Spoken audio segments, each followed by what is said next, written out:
Edinburgh never to this stage before, but don't say they have nothing to lose. Ulster given home country advantage and given the tag of favourites. They've got 3 changes to the side that played against Munster in the quarter-final. 2 enforced, 1 a selection. Tom Court, Declan Fitzpatrick are the props.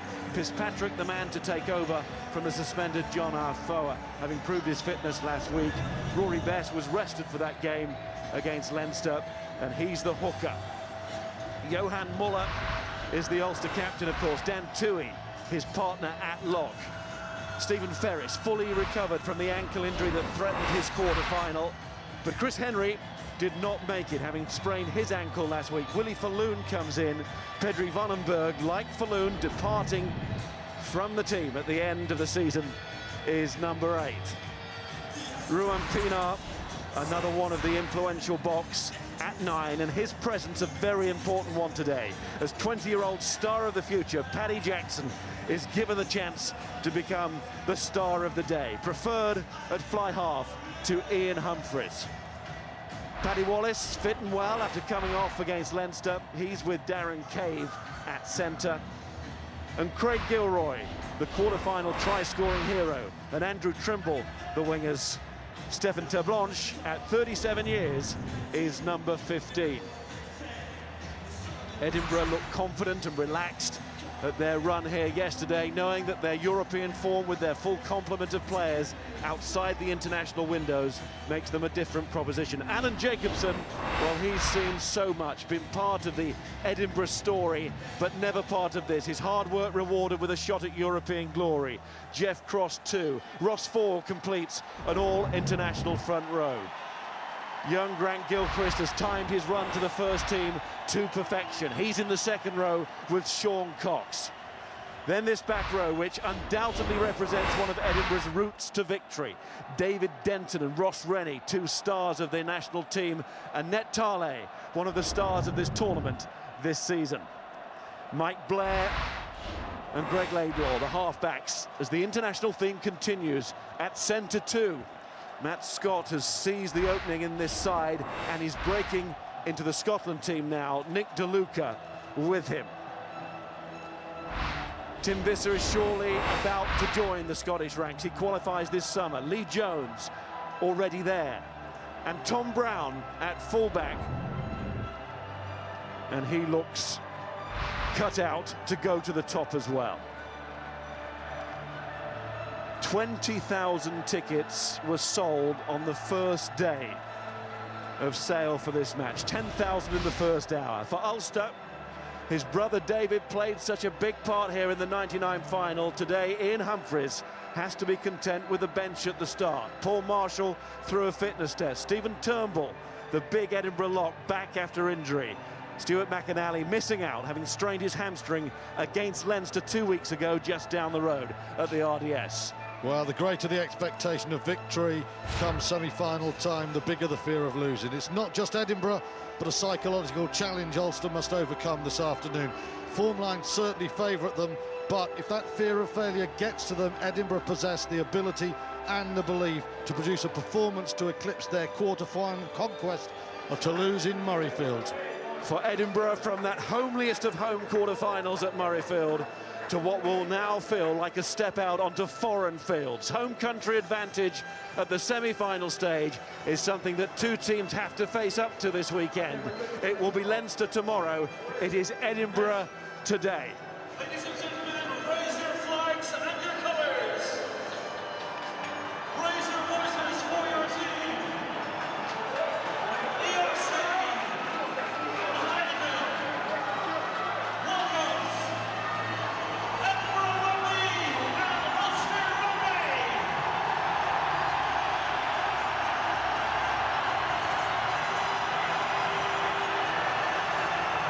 Ulster went to Thomond Park and believed. They have showed in this European season that they have learnt from last year. That low feeling of defeat to Northampton in the quarter-final. Greg Laidlaw, the man who sealed the famous win over the 4 times champions Toulouse. Paddy Jackson, 20 years old, a young face, a fresh face, and given a chance to become a famous face. Well, that fly half will be guided through this semi-final by one of the Heineken Cup's sharpest brains. Ruben Pienaar shapes Ulster's game. He dictates its tempo, he kicks the goals. How Edinburgh would love to get hold of him. For Edinburgh, the Tanai Talai is the only back forward to have carried in excess of 300 metres in this season's Heineken Cup. His surges have been central to Edinburgh's success. If he penetrates the brutal Ulster defence, his team has a real chance. If Ferris and company slams shut the gate, it's odds on Ulster. Twice Ulster have beaten Edinburgh in the league this season, and beaten them well. They know they can win this. Many will say they should win, but that's the burden, the level of expectation. Edinburgh have been feeding off that themselves. Romain Poit, last year's Heineken Cup final referee, takes charge of this semi-final. He took charge of Ulster's quarter-final in Munster earlier this month, a day when Ulster seemed to say they were ready again after all those years. How ready are Edinburgh? Toulouse will say more than ready. The first Heineken Cup semi-final to feature a team from Scotland, in the city that Ulster took over in their only final back in 1999. And there is Mike Blair, his forwards having secured the kick-off ball. And what Edinburgh will look to do is to quieten this crowd in the first quarter of this match. And then they might be able to discover the noise of the large travelling support from their own city, away by Laidlaw. Here's Terblanche, brought in to do a job, to win a Heineken Cup medal.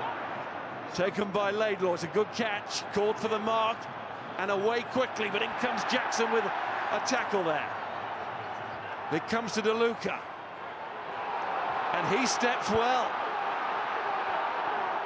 and carries well too. Black to Laidlaw. Gilchrist. And Laidlaw again. Back goes Andrew Trimble. Got those important 2 tries against Leicester in that crushing win. A moment when Ulster grew in this competition. Laidlaw again. Plenty of live play in these opening minutes. Chance for plenty of players to get a touch. That's Tom Brown. Didn't quite get the distance on it, but it's taken by Blair, the man who scored right at the start of the quarter-final. Laidlaw used to be a scrum half. Now it's the chip in behind. Visser goes to the floor. Referee waves it on.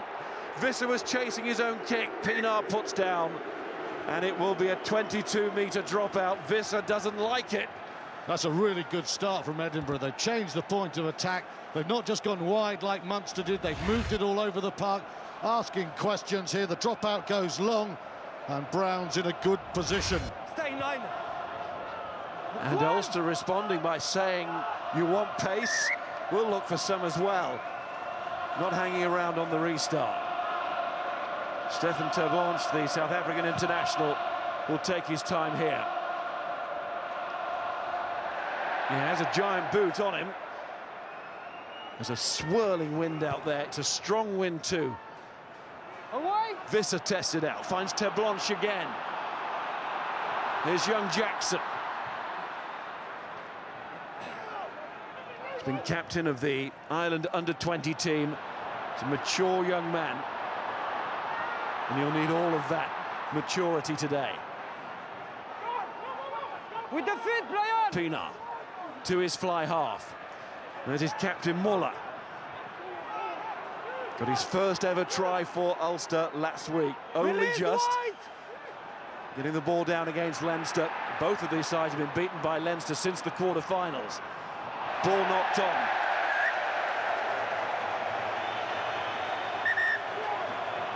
One. 3 chords during the play, that's enough. Okay, sorry. I don't want to hear you during the play. Okay. Warning there for Alan Jacobson. So was Tim Visser trip. Clever kick. Well, it's not a trip, it's a right arm there from Stephen Ferris.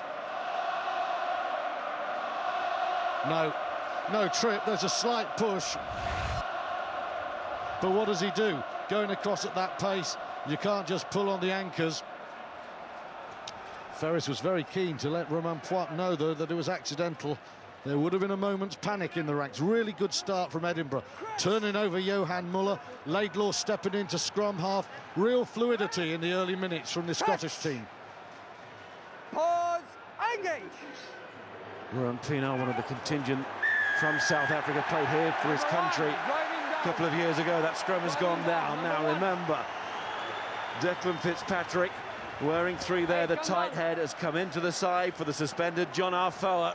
Number 1, And it's Ulster who get the penalty. And number 1, the number called by referee Poit. That's Alan Jacobson against Fitzpatrick.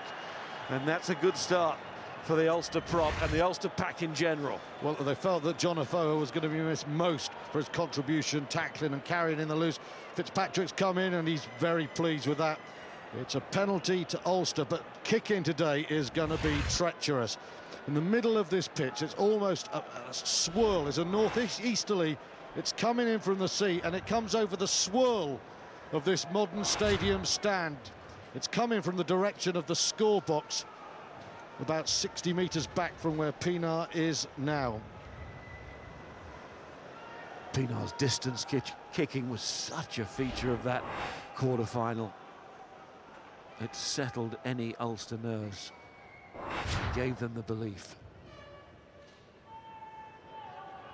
Can he start well today? Romain Pienaar, it's sailing through. What a start from Pienaar. That's actually a better kick than any that he got at Thomond Park. At Thomond Park, the wind was up and down. It's treacherous there, and he has just read that wind as if it's a still day. Wonderful kick from Pienaar. They wanted their big match players to perform. What a start from the South African. From halfway, on the angle. And Terblanche kicks. But it will be a chance here for Edinburgh to counter with Net Tale. 3 Man of the Match awards in the pool stages. Comes back on the Ulster side there with Rory Best finding Craig Gilroy. That unforgettable score at Thomond Park. Pienaar again.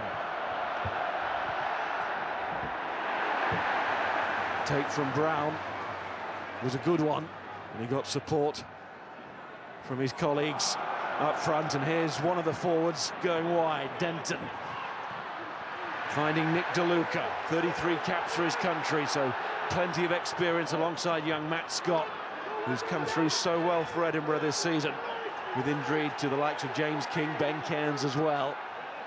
King, who's tried to get back fit, just failed in a bid for this semi-final, but Scott, at 21, has made the place his own for now.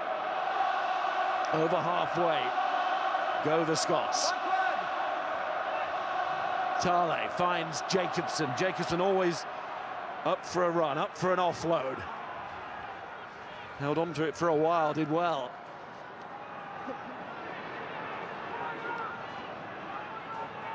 Up to the gain line and rolling over that line and keeping the side going forward.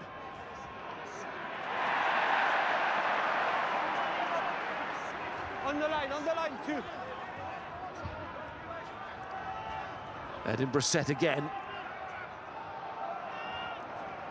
There's Gilchrist, another 21-year-old. Had a spell in New Zealand. He was mentored by Sam Whitelock. And in Canterbury, and he was part of that Edinburgh attacking formation, and it's all resulted in a penalty. That's industrious work.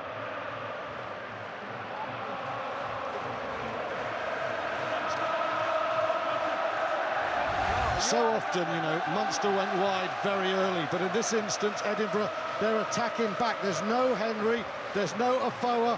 These are the sort of gaps with their high tackling prop forward and the outstanding Henry, more tackles than anyone in this tournament. With them missing, that's the gap that you can see Edinburgh will attack. This time they come back on the angle, slightly different way, but it's 5 metres either side of the breakdown. They'll use Jacobson, they'll use Ford, they'll use Scott coming back. That's their early game. And Laidlaw will look to use his boot here to cancel out the Pienaar effort.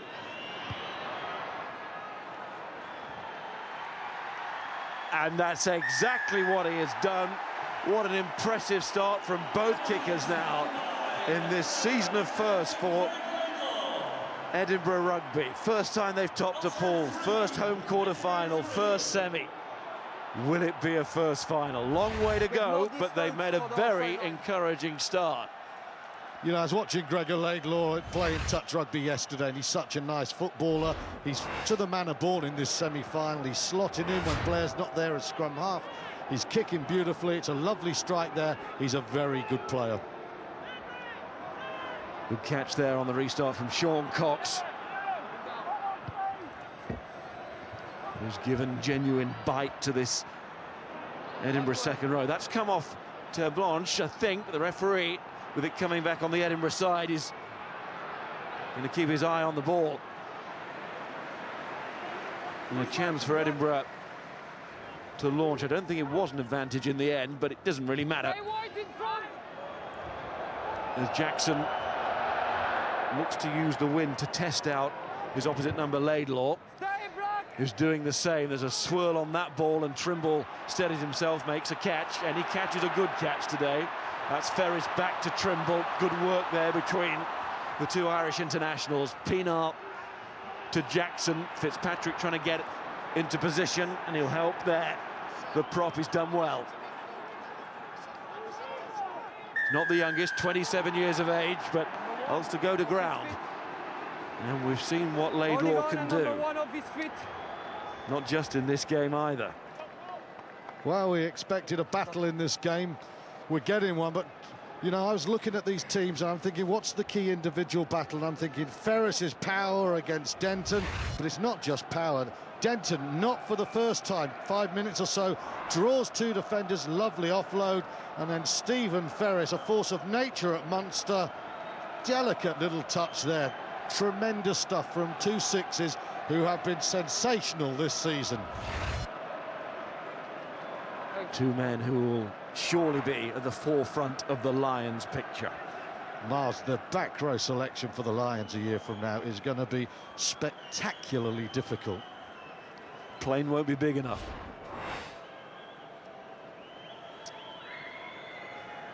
Laidlaw for the lead then. Having conceded the early three from Pienaar, it's Laidlaw, all Laidlaw now. 6-3, Edinburgh lead. And their fans know they've got a beauty in Laidlaw when it comes to kicking. Anything Pienaar can do, very much that at the moment. They go all the way back to that crucial kick against Racine Metro to win that epic 48-47. It was almost like a kickstart for greater things. Laidlaw running the show for Edinburgh. And those kicks also against Toulouse, so important. Cox there again. Man who used to be with the Sale Sharks, played in a Challenge Cup semi-final for them in Europe. This, the big step up. That's a mistake on the 22. Dangerous place to drop the ball. Denton knows that could be costly. Man of the match against England.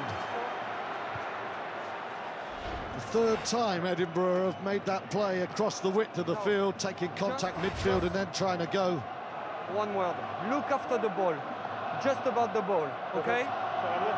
Well, there was a fabulous little scuffle there between Jacobson and his opposite man, a real statement of intent. Romain-Poite actually saw it and he just totally ignored it. It's something in the French rugby genes. No fuss, just a quiet word, cut that out. Crutch! Edinburgh, since their quarter-final, lost heavily to Leinster, and then very much a second team losing to the Cardiff Blues. I think it's safe to say their minds have been elsewhere. Good scrum from Ulster. There goes Pienaar. Here comes Wallace. Round goes Pienaar again. This is Ruan Pienaar. And Edinburgh needing to get men there quickly. Laidlaw and Scott were across, but that might have sucked in a few defenders if it's quick ball. It's not as quick as Ulster would have wanted it to be. And you can see now that Edinburgh have managed to get those men away from the first breakdown and back into position to tackle. Paddy Wallace came off the field with a migraine last week. Leave it, Black! Pienaar. Oh, and that's Gilroy picking another good line from Cave's pass. Gilroy so good at that. Pienaar for Ulster here. Chance maybe of the first try of the match. Vicious chip through nearly led to something. He will claim it should have led to something a whole lot more from the referee. But Ulster stay on the attack here. They will put into the scrum. And Edinburgh's defence being tested. Attacking team white. Very clever decoy work here. Paddy Wallace without the ball. This is excellent. And you can see there Pienaar coming round into the loop space. It's well done. Fixes his man. Half a metre of space for Pienaar. Scramble really good from Edinburgh. And again, right to left, inside ball to Gilroy. Superb defence. Edinburgh are being stretched by an inventive Ulster attack. Set. Tom Court Touch. tried it tight head against Connacht. Pause. That's not his position. He's on the loose. Fitzpatrick on the tight. Both of them pushing hard. Both of them pushing straight. Rory Best looks over to the referee. Referee's playing advantage, but Vandenberg has no thought of that. He wanted the try. Ulster get the try. It came from the power of their scrum with no Arfoa, remember, and in front of those adoring Ulster fans. It is the Irish side to get the opening try in this Heineken Cup semi-final, made by the forwards. Well, lots of frills and spills in the first 15 minutes. Looks like it's come out. Rennie looks to Romain Poit. He steps back in the moment of indecision. Pedri Vandenberg, Springbok, that ball has popped out. Mike Blair's requesting it. Romain Poit says play on, and Vandenberg takes full advantage there. Ulster's power, and a little bit of controversy there. Well, Romain Poit had a good look at it. Dragged back in or controlled right on the margin by Vandenberg.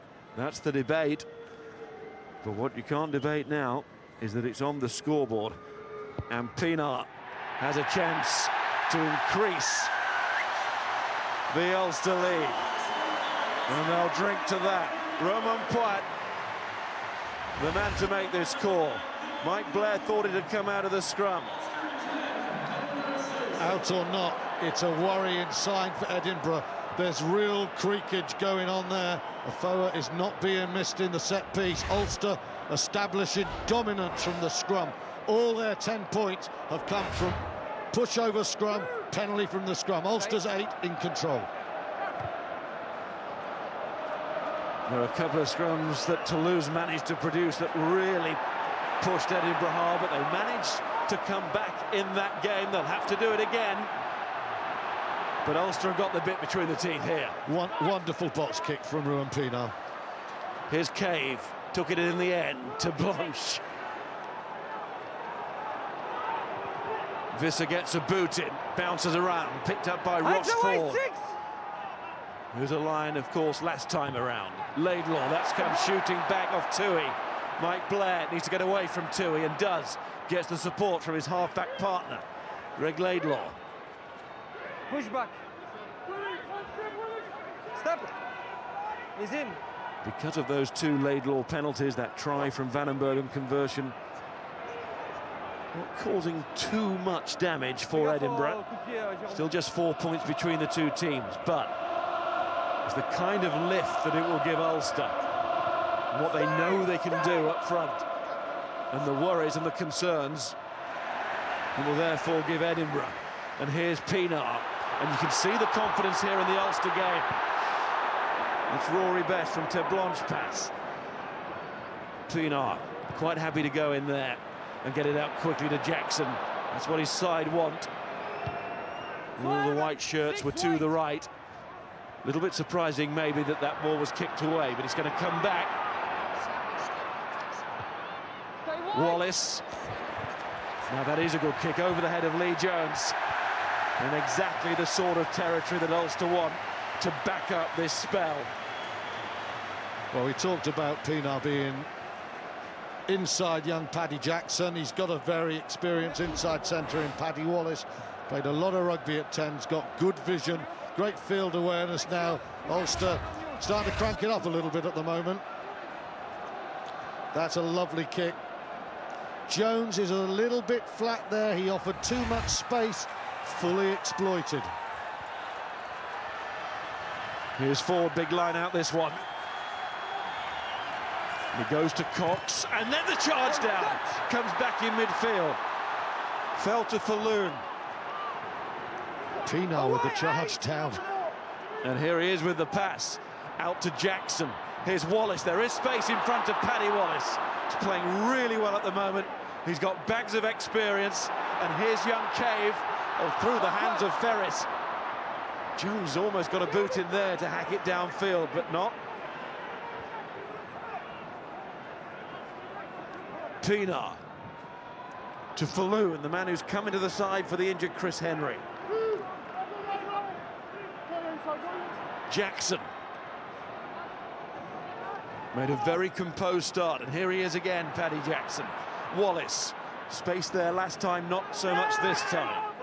Both sides are trying to find that inside space in the middle of the pitch. Wallace continually coming down that channel. Well, Wallace is very good at it. That's what he really likes to do. That's caught onto Cave. Now what Cave likes to do is go round on the outside, and he takes on Ford there. Tale came in and the referee waves it on. Mike Blair again looks over to the referee. Blair in his 10th year with Edinburgh Rugby, he leaves at the end of this season. And he'll leave his 22 here because a penalty has been awarded and Blair is going. And there's not very much to his left apart from Denton, but that 17 stone of help. And here comes Ford. Good carry from the hooker. Got to admire Edinburgh the way they want to play, and that was Visser being found. With the kick. Good run by Scott that time. Scott and DeLuca. Like Cave and Wallace, they can create issues for the opposition. DeLuca goes low. It's Fitzpatrick in danger of using hands in the ruck there.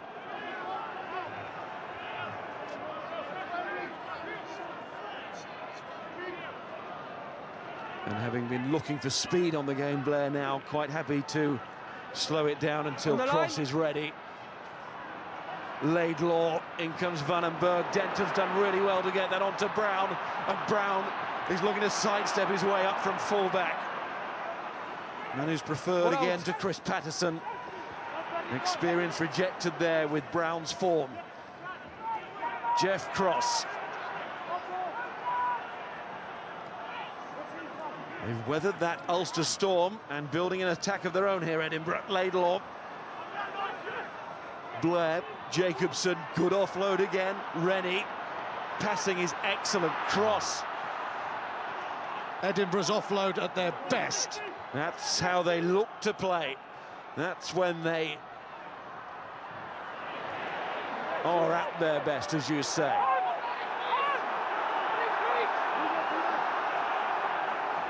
Push back, White! Blair again. Tale. Blair out to Jacobson. There's Cox. Oh, look at the commitment there from Cox. He went straight through Falloon.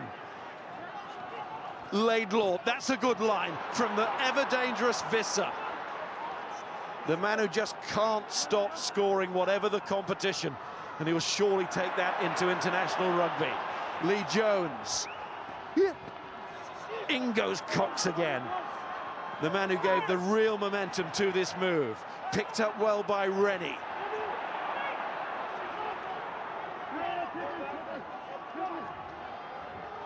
Blair to Laidlaw. Little show and looks for Visser on the second show. Leave it for! Inside the 22 now, up to 17, 18 phases. Another chip in behind. Blanche has to be very quick there, and is. And he's carried over. It's a 5-metre scrum this time for Edinburgh. And another excellent attack. Well, we said inside balls are going to be used by Edinburgh, and they are. This time the ball coming back to Visser, and again, Henry and Afoa mark this area so well. That is a big gap, and Visser is a big, powerful man. Takes a good tackle, but Edinburgh get over the initial gain line against Munster. The Munster game, Munster couldn't even get beyond that brick wall. Edinburgh are getting there, and they're causing problems. They've identified gaps, fighting back really well. Man who scored 4 tries in the Heineken Cup this season, as you see, 12 in the Pro 12, 14 in that competition last season when he was the top scorer again. His father, Mark, played 67 times for Holland. Tim Visser is on the way to play plenty of times for Scotland. Younger brother Seth is also in the Edinburgh squad. Tim Visser, a very strong runner, but expect him to be involved aerially as well today. He's a very tall man, he's very good in the air, and Gregor Laidlaw is a specialist at crossfield kicks, and if Ulster do plug the hole in the middle of their game, don't be surprised if Laidlaw goes with that high lateral bomb and tries to give Visser a chance there. Opportunity knocks here then for Edinburgh.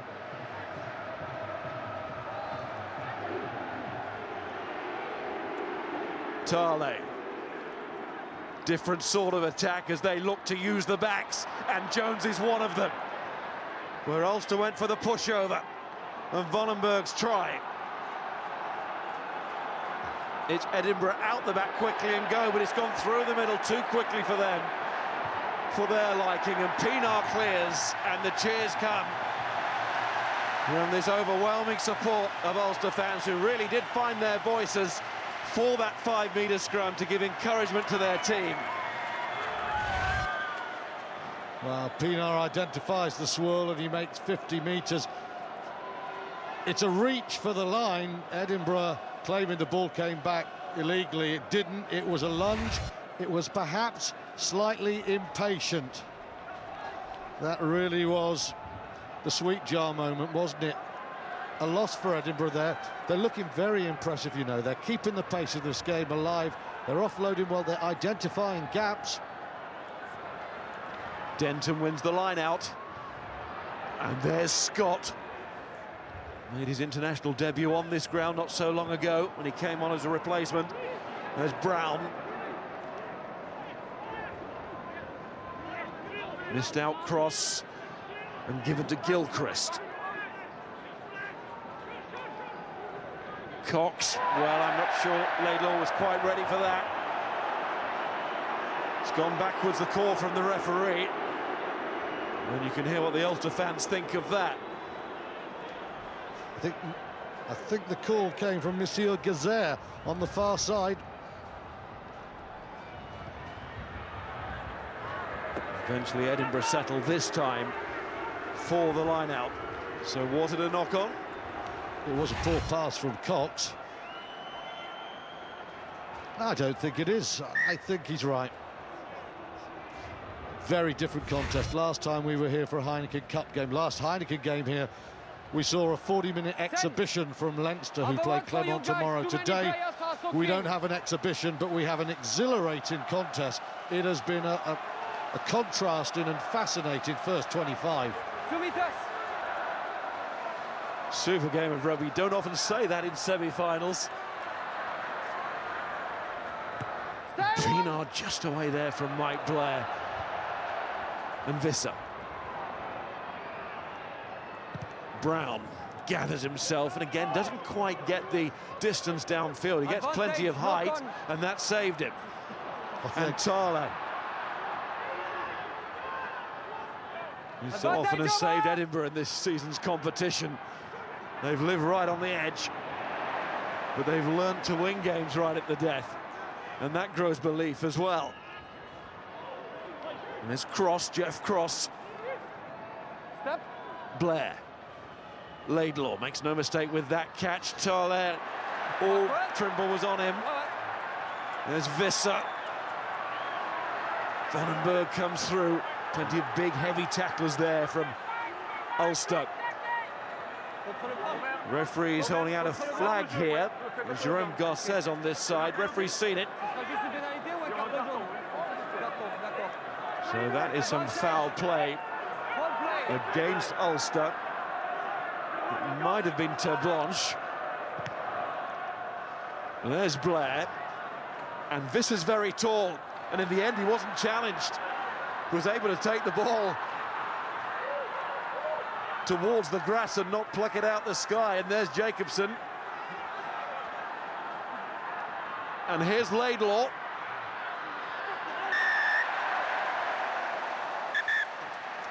And the whistle goes. And we'll learn more about this flag. Good kick from Mike Blair. It looked aimless, but Visser will go for those balls. When Edinburgh feel the game is meandering, they will go in the air and they'll put pressure now. What has Garces seen? A dig there from Terre Blanche. It was Terre Blanche. I think on Ford. You noticed before, Terre Blanche gestured as if he'd been held back. Ouais. Captain White.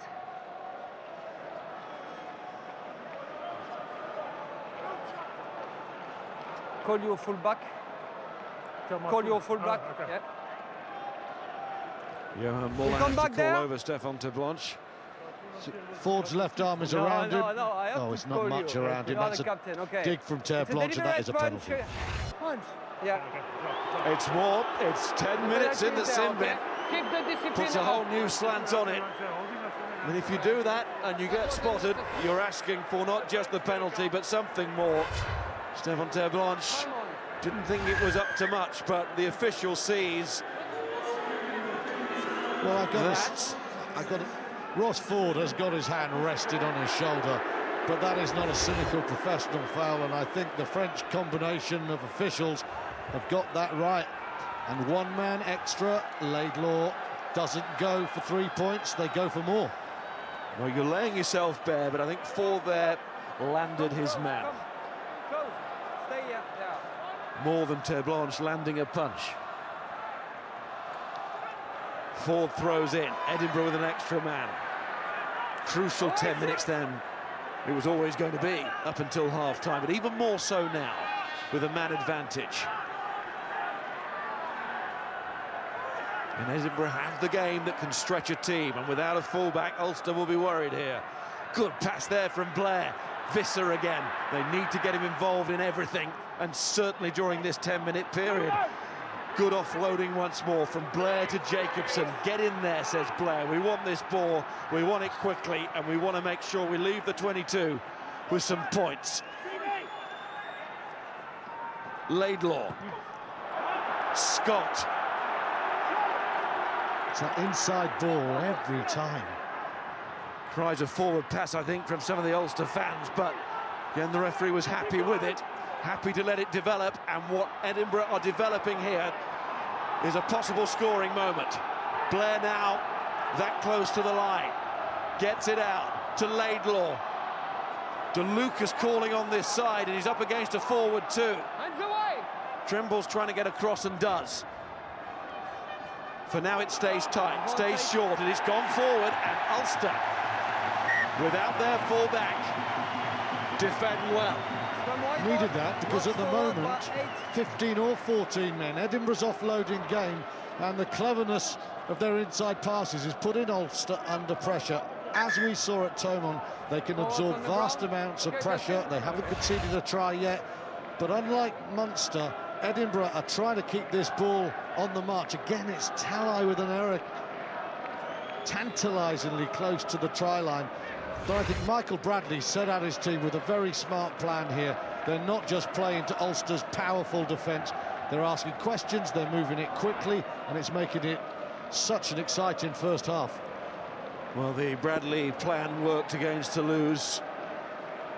when he targeted their back three with those high kicks, and how quickly that bore fruit in that quarter-final. And there is Michael Bradley jotting down the important words that he will be uttering at half-time alongside Billy McGinty. Brian McLaughlin, of course, moves to run the Ulster Academy at the end of this season. Will he move after a Heineken Cup final? And I wonder what Tom Smith will be saying to the Edinburgh scrum. That's the one area where the Scottish team really do need to tighten up. It is the area where Ulster have a strong advantage. Smith, magnificent lion, of course, has to somehow find a way that Edinburgh don't march backwards. Let him bind. Let him bind, okay? Clock ticking here, Edinburgh know it. Thanks, Rob. Rossford still smiling. Okay. He's playing very well. Under pressure, the front five scrummaging, but the offloading game of the Edinburgh pack is really impressive. Pause, engage. In goes Fitzpatrick again, and the scrum is turning once more. Well, that ball is back. It's Ulster arms around it, and the penalty comes. 8-1. Oh, I felt there Petty Vonenberg was being marched backwards, and he sat on that ball like a chicken on an egg, and then Edinburgh went over the top. I think Vonenberg is quite lucky there. The drive of Edinburgh before the men went over it, Miles. Vonenberg and the ball is isolated. Here's the drive. From overhead, you don't quite see it as much. But look, Edinburgh, by this stage, they've turned him. Could have been a case for an Ulster penalty at the scrum in the first place, but once the referee had not given that, you have to play from there. Vonenberg, as you say, lying all over it, but it was Jacobson and Tarley who were penalised for flopping themselves. But I felt Edinburgh had gone so far beyond the ball that that was a tough call. Edinburgh, with Terre Blanche looking on, will be thinking we've been a little bit unlucky with a couple of the decisions. The debate on the try and that, but they're right in the game. Johan Muller takes.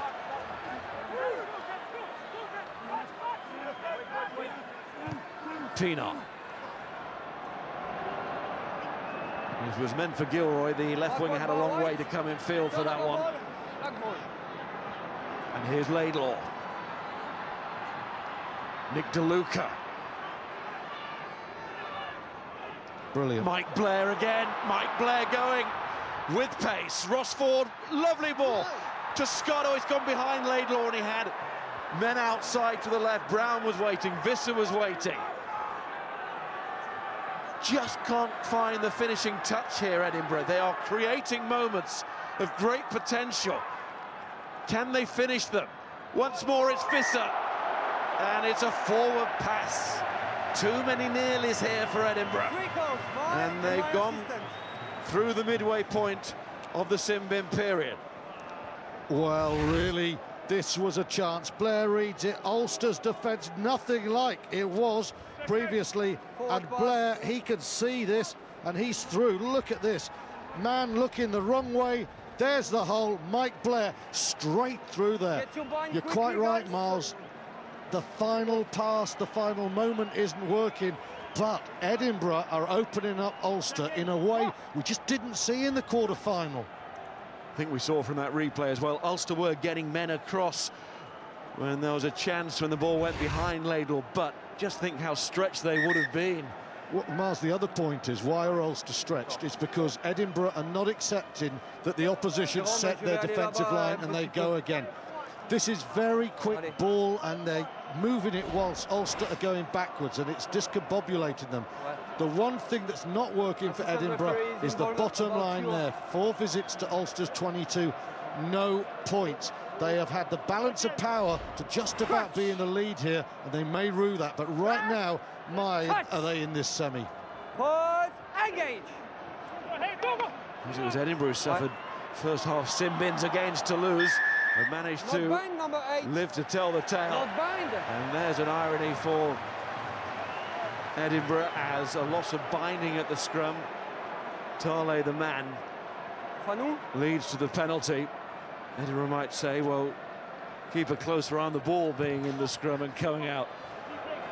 But semi-finals were always full of controversial moments too, and players have to put them out of their minds and play the minutes in front of them, not the ones behind. Well, he's not binding, and the official's absolutely right there. And, you know, you just hope there's consistency, but nowhere near it. It's not been a great first 35 minutes for one of Edinburgh's outstanding stars in this season's Heineken Cup. One of the outstanding players in the Heineken Cup.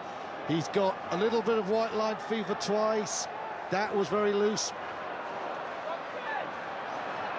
And Edinburgh showing all this potential, but they need to show this semi-final composure as well. Yeah, they've got to turn all these half chances into points. Turnover ball. Indeed knocked on, so here's Blair. Tarley. There's Man of the Match awards in rounds 4, 5 and 6. What a run.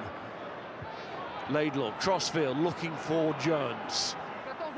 I have bad memories of this ground. Maybe he won't have memories. He was concussed, wasn't he?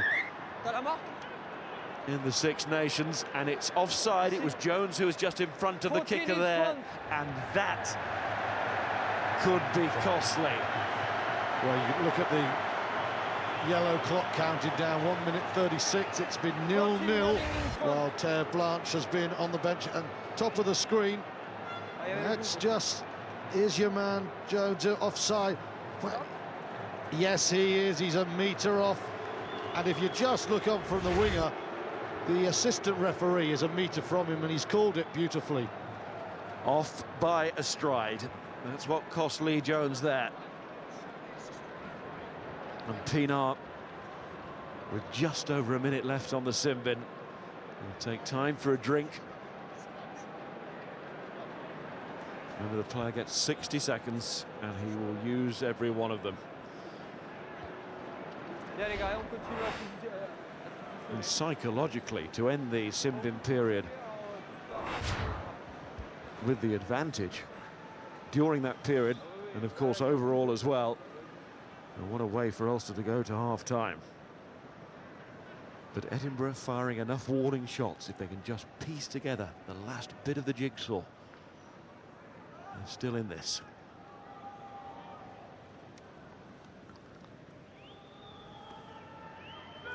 Almost regardless of whether this goes over or not, but Ulster are going to get the 3 points. And in the final analysis, that could be a very big kick from Ruan Pienaar, and a costly error from Lee Jones. Well, if you go and look at this now, it's brilliant officiating in the sense he's so close there. There's no way Lee Jones is going to be in front of the kicker there. Superb officiating there. And that's a really good kick from Pienaar. 3-0 with a man down. That is steely stuff from Ulster. And Terre Blanche is back on. And here's his opposite number, Tom Brown. Hasn't quite got the kicking from hand going today, but he's a threatening runner too.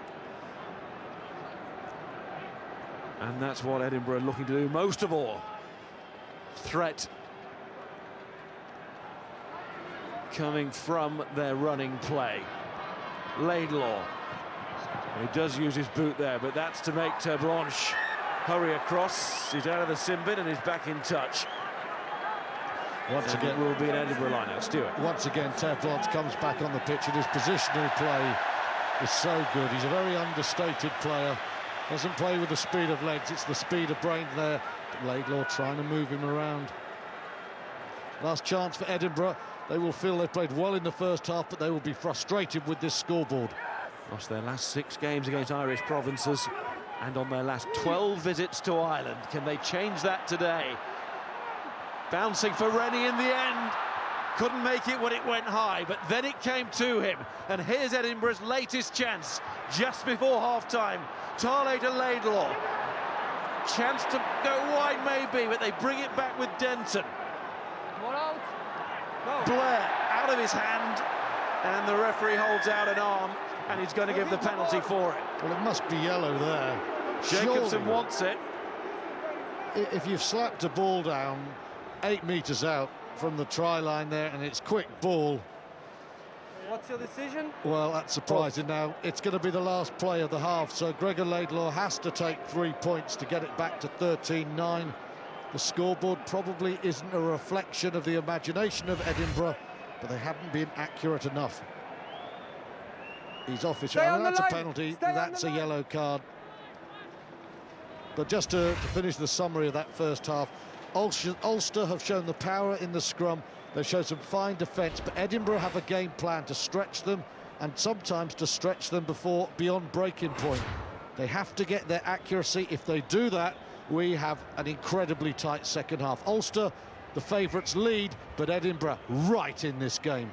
And Stephen Ferris, what with the barge early on Visser, and that just at the end of the half. And Laidlaw gets the 3 points. And we have a very interesting situation this semi-final. Stephen Ferris, is that a little bit of a limp as well? Remember, his quarter-final was in jeopardy because of injury. His fellow back rower, Chris Henry, missing out on all of this. Henry was a 14-year-old fan for the 1999 final, watching from the stands of the old Lansdowne. Here at the new Lansdowne, Ulster in front at half-time, but only just. And this is a semi-final in the balance. It certainly is. What a compelling 40 minutes of action. The momentum has swung. Both sides have had their chances, but Ulster have taken theirs. They have their noses in front by 4, but Edinburgh are right in the hunt.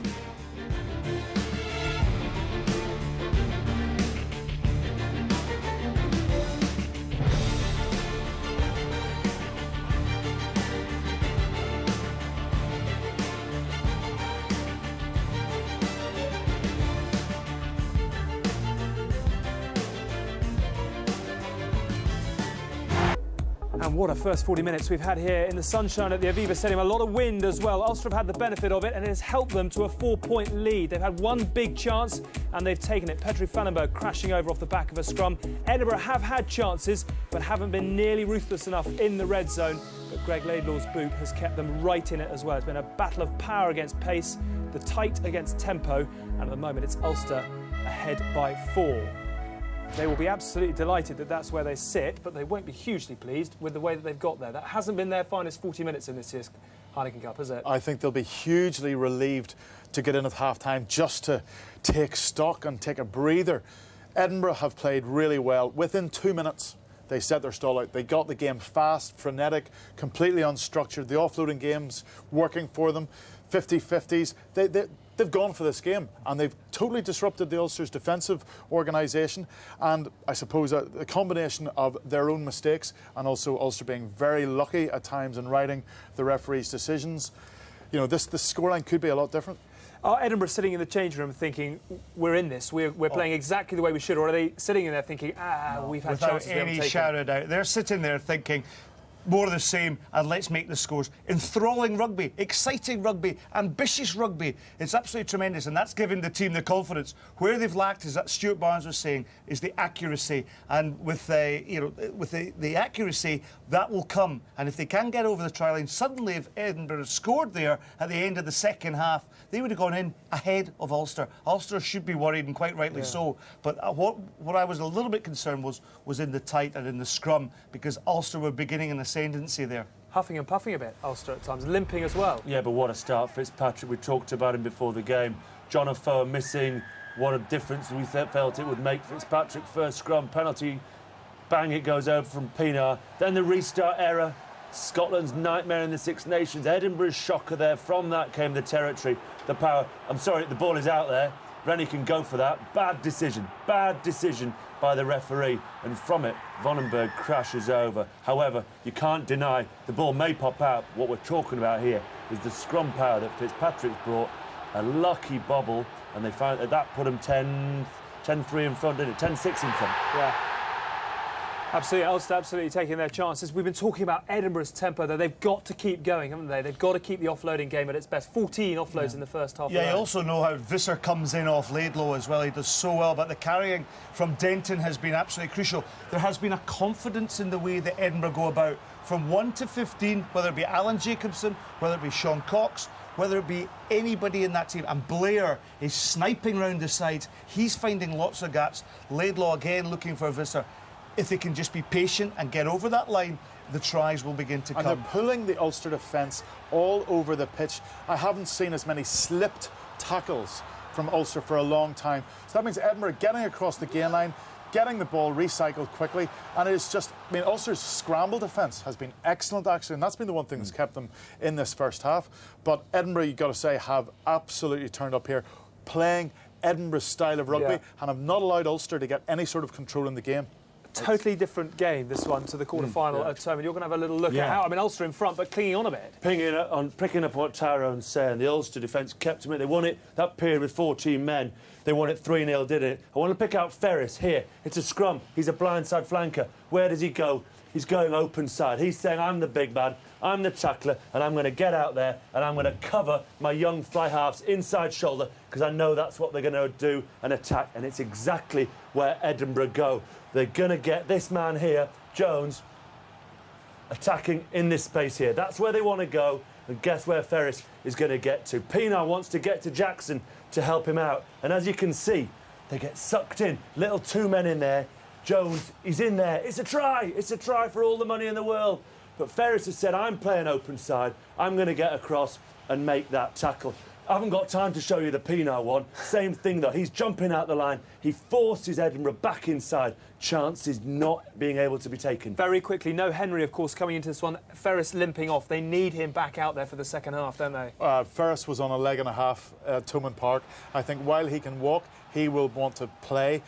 I mean, his spirit will take him through the next 40 minutes, but Ulster need half-time, they need to regroup, and they need to get structure back in this game and take away the heat that Edinburgh are beginning to, have generated for 40 minutes. Absolutely. At the moment, it's Ulster with the lead, but Edinburgh with all the confidence. They have come to do a job, and at the moment, they are the ones playing the better rugby, but not in front on the scoreboard, and come the full-time whistle, that is all that counts. It's going to be a battle of nerve, a battle of win. Who has got the play to seize the day and make their way into the Heineken Cup final? A fascinating second 40 is just a few moments away.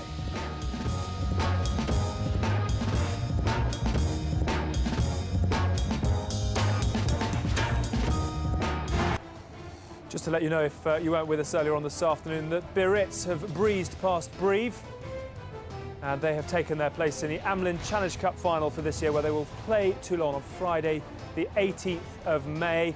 Half-time here in Dublin, and really feel the first score of the second half could be crucial. It is there for the taking. Ulster need to tighten it up and try and stop Edinburgh at source. The Scottish side looking to convert their pressure and chances. Ferris is back out, but Robbie Diak is warming up beneath us. For the difference, as we hand you back to Stuart Barnes and Miles Harrison. Thanks, Alex. Yes, Robbie Diak there, warming up, has to be ready.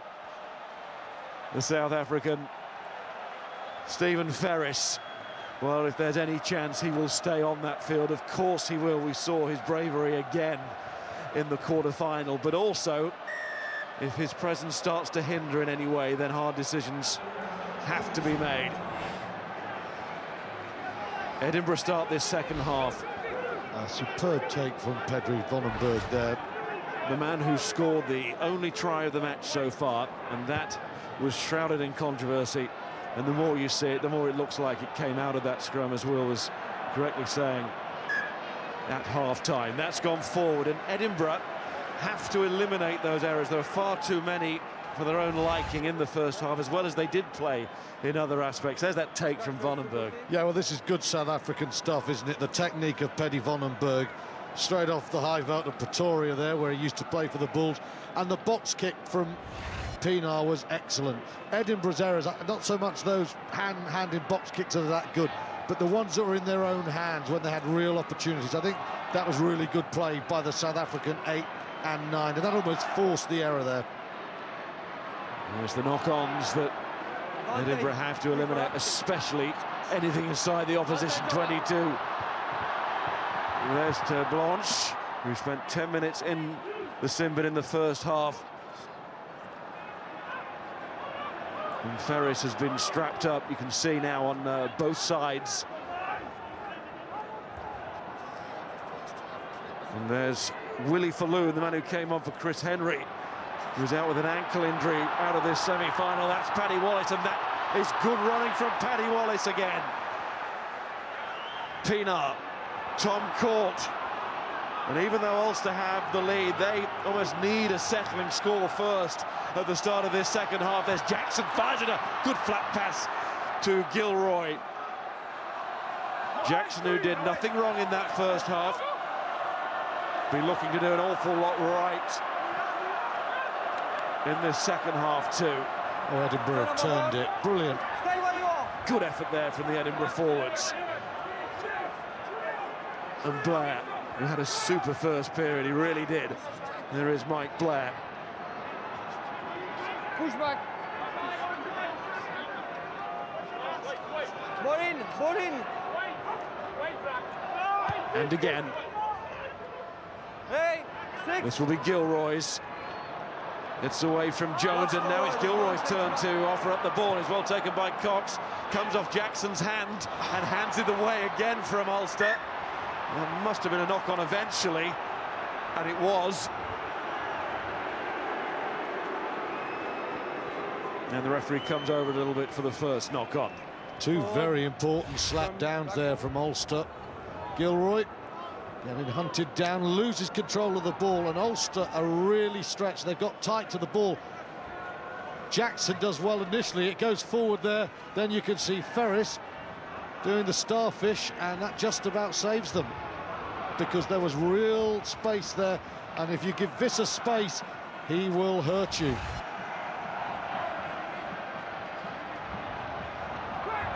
This wind is actually getting stronger, isn't it? It is. At least it's dry. Touch. Wait. I haven't been able to say that for a while. Good scrum. Yes, much better from Edinburgh in that department. Got hurt in the second half on a couple of occasions, memorably just short of their own line. Led to the try. DeLuca and Scott are getting through so much work in midfield. Blair. Laidlaw. Stay. Needs Scott to make something of that, and the centre does, working hard again. Young Matt Scott. Blair. Nearly knocked on backwards, says Romain Poit.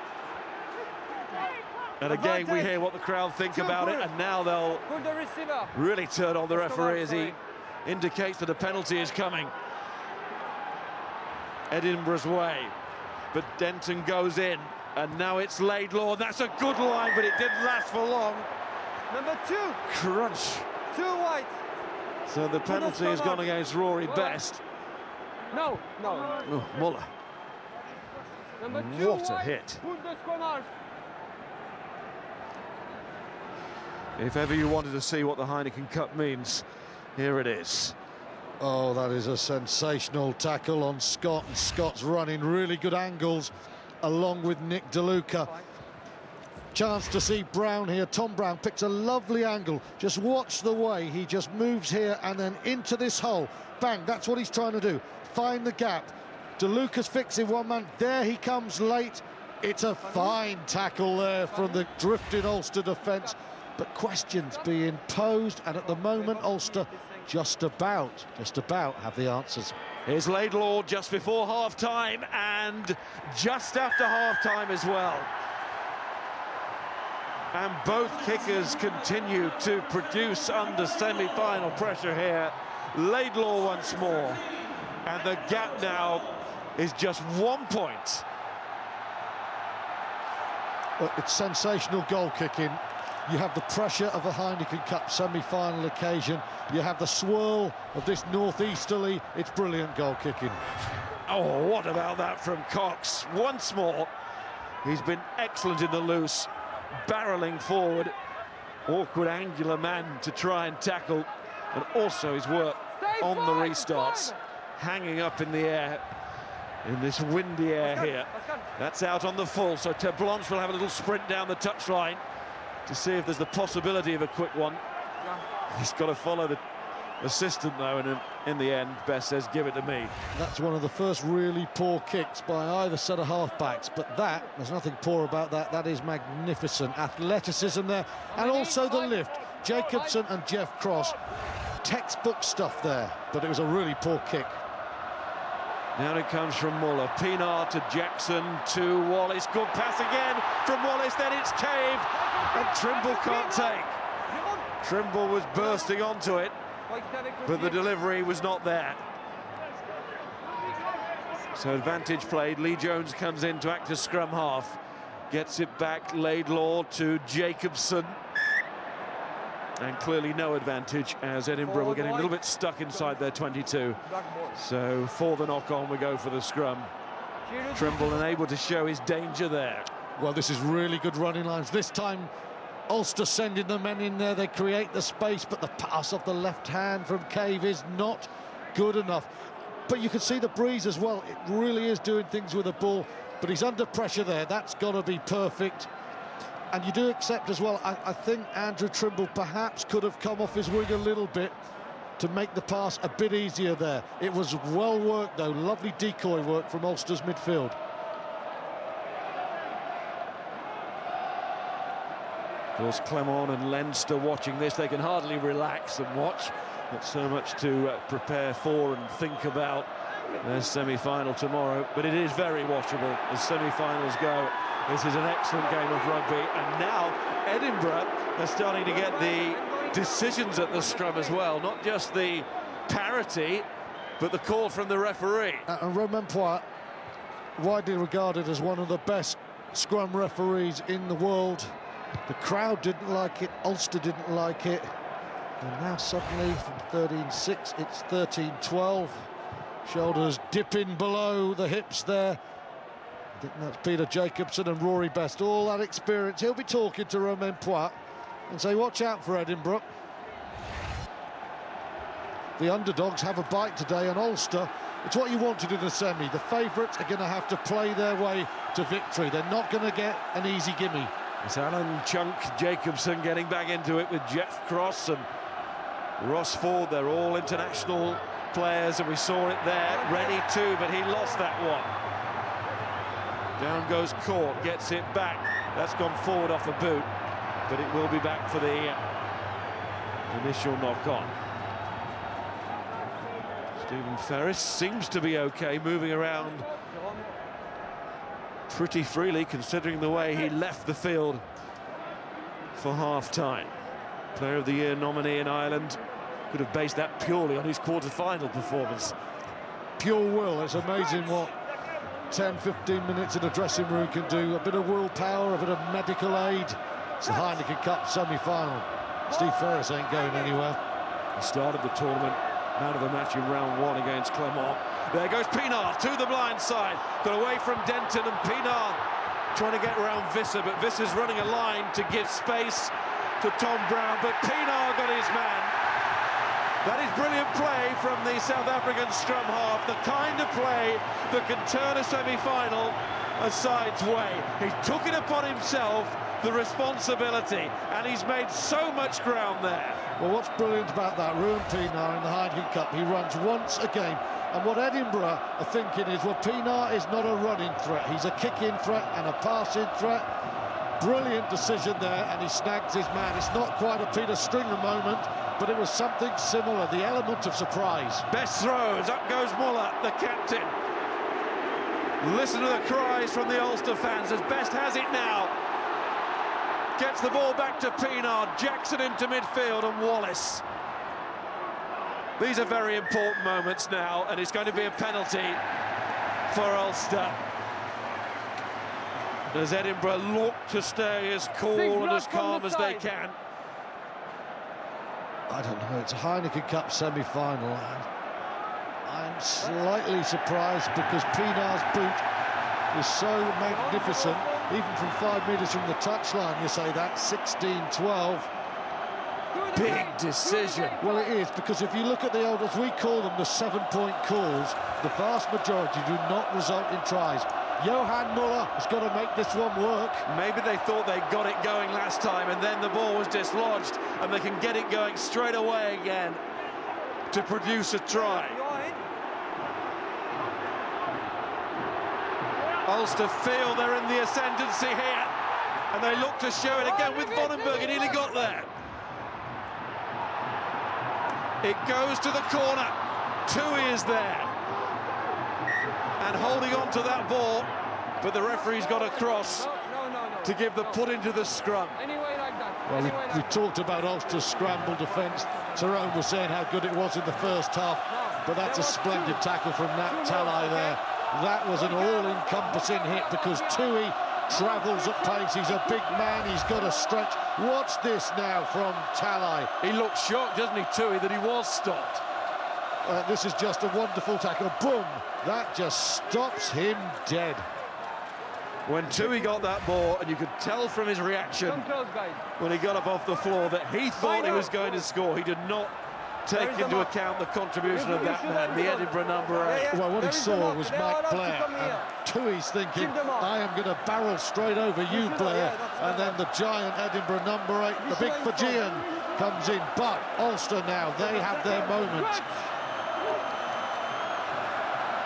Scored already in this match from a 5-metre scrum.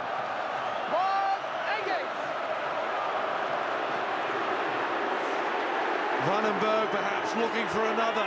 Up comes Cross.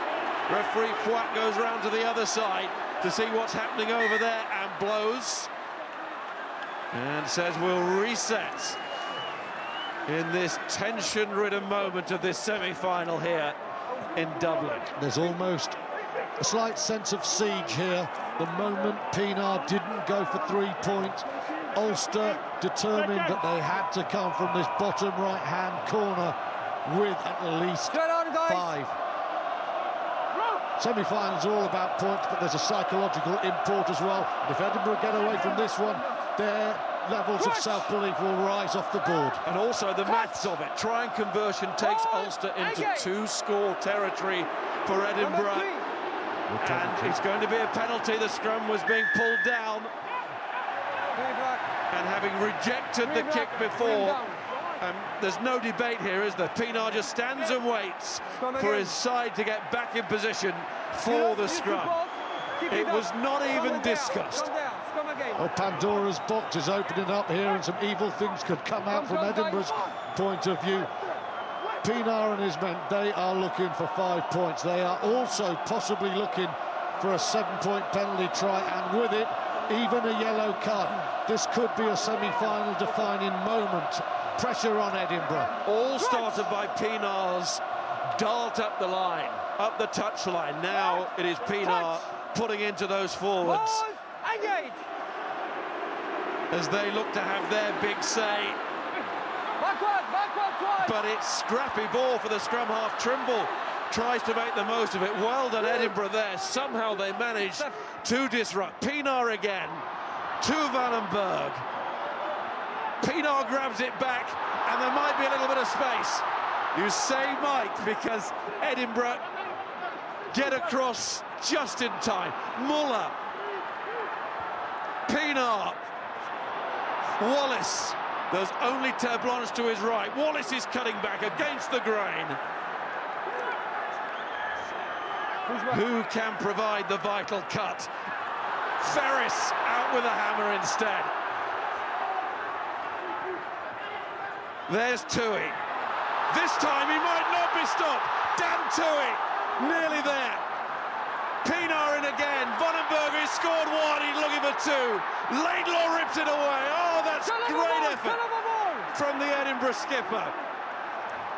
Little Laidlaw. And now it's Blair. Ball bounces back Ulster's way in the end. It nearly came back to the advancing Edinburgh players. This is Terre Blanche. This has got him. Reddy puts him out.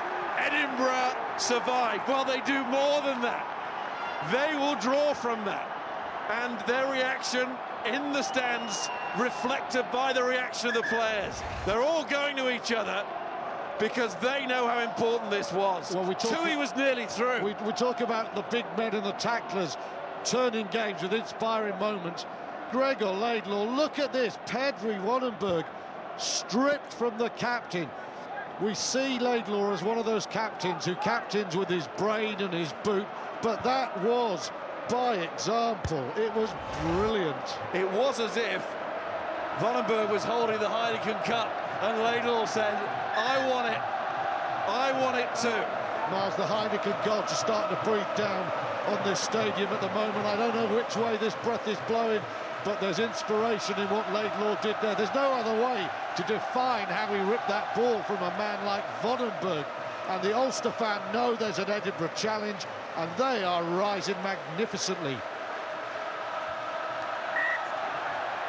Well, that's not straight from Ford. That Not straight first.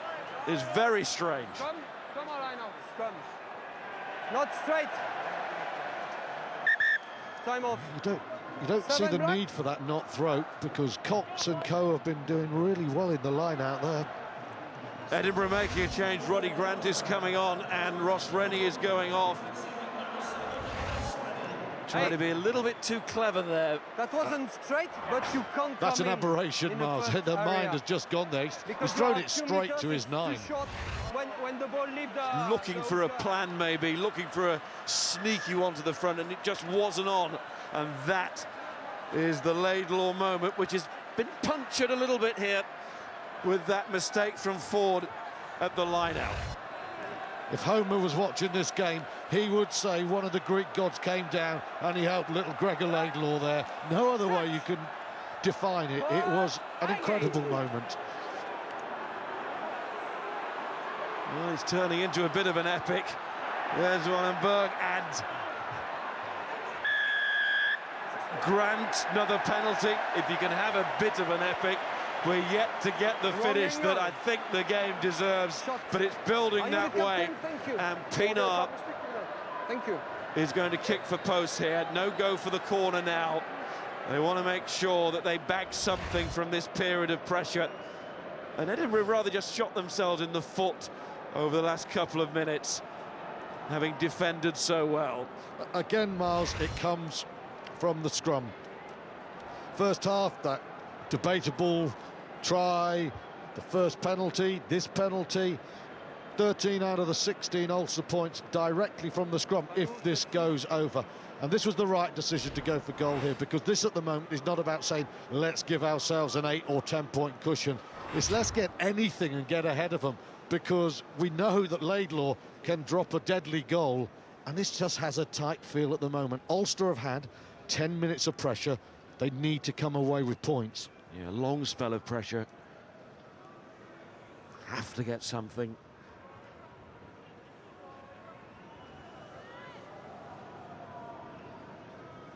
Pienaar's been the man.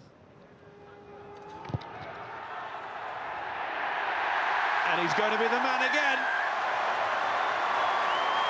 For Ulster, he's fallen in love with them and they have fallen in love with him. Ulster's game has to be in the next 20 minutes. Secure your ball, get the ball down into Edinburgh territory, because put the pressure on Edinburgh. Pienaar doesn't look like he is going to miss. He can kick them to victory. Wannenberg steps in and takes. Edinburgh will just be relieved at the moment to get out of their own half. Although at the same time they'll be disappointed in that 3 points, having seemingly done the hard defensive work. Pienaar kicks and Blair just keeps his eyes on the ball. He's going to get support from Tarley. In fact, he went through Blair onto Tarley. Just a superb That's a kick. knock-on. It was a great kick, and that's another kick from Pienaar. And Wannenberg is after this, leaving dents in the turf as he goes, the big man. Well, we talked about controlling the shape and the tempo of the game beforehand, and Ruan Pienaar has just said, hey, you're the 29 players, this is how you do it. The first box ball was on a sixpence. The second hook kick behind was perfection. That was wondrous scrum half play from Ruan Pienaar. Line-out's been cut. All eyes on Ford again. Needs to get this one right and does, and considering he just knocked on, although he really wasn't expecting the ball to come through to him entirely. That's a good take from him. Ball is there. Push back, White. One! Because of the proximity to that line, and Blair is going to try and get it away from that line now. And young Jones will chase, and Gilroy's not really looking to take a quick one there. Well, if Ross Ford's last line-out that led to the scrum that led to 3 points was abject, that is outstanding. That is brave, that is technically good, and Talai is not going to be budged there. He gave Blair an angle, and Blair did the rest. That's really good response there from the Scotland international. Yeah, he's done well to dust himself down there. And the smile returns. But who's going to be smiling in 20 minutes' time? Well, Edinburgh have played the better rugby for most of this game, but Ulster are starting to get themselves a little bit of a territorial grip. Oh, how it's gone beyond the 10 minutes now. This is a large chunk of this second half has been Ulster's.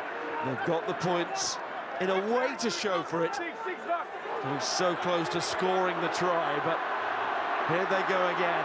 Everybody just about bound, including Best at the base there, and it's certainly on the move, and it's gone over Edinburgh's 22-metre line, and it's a penalty. Well, that's all they're playing for now, via scrums and line-outs. Edinburgh, when they get oxygen, have been so dangerous. Ulster are going to say, we're going to find a room, we're going to lock the doors, and we are just going to drive you out of the Heineken Cup. Brilliant play from the forwards. Gilchrist penalised, and now Pienaar with what? Well, you can see 82%, and now Pienaar with the deadly boot is trying to turn all that territory into points. And when you go back to the first half, for all the kaleidoscopic ambition of Edinburgh, what they didn't do was come away with the points when they had the territory. Pienaar, in a team that is playing a more mundane form of rugby, are trying to just come away, pressure, points, semi-final rugby. 13 years ago, they were the first Irish team to lift this cup. Ulster here looking for 3 more points from the 100% Pienaar today to take them one step closer to a shot at that trophy again at Twickenham in May.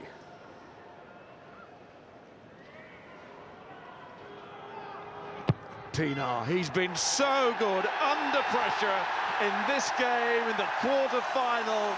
He's a star signing, and he's putting in another star performance here. Ulster lead now by 7. Might as well have been in front of the post. Undeviating the straight. 7-point gap. And we know what everyone's thinking. That does give an option of extra time, but at the moment, it is all Ulster. Edinburgh have to find a way back here. They need to get some ball first of all. Yeah, they've got to break it up again, Miles. That's what they've got to do again. And that's what they're looking to do here. Blair to Laidlaw. Tarley steps back inside, looking for the physical contact. And Blair gets in there again. And here comes DeLuca, and it is breaking up, and they are stepping it up.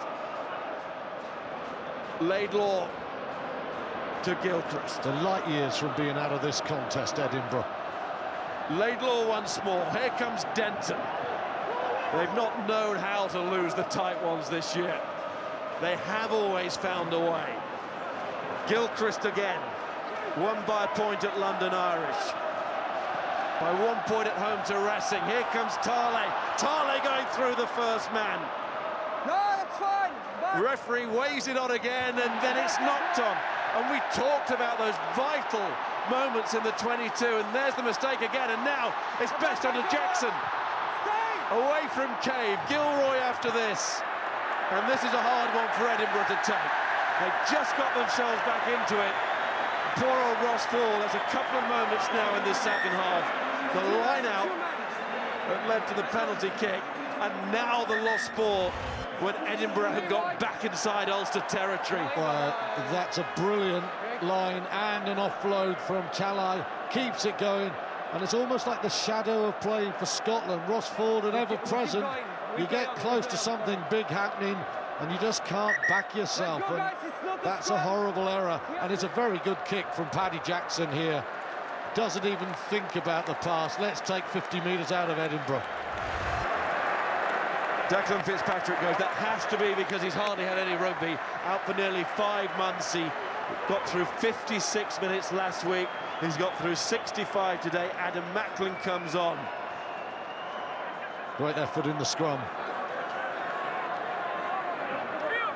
Just run out of Diesel.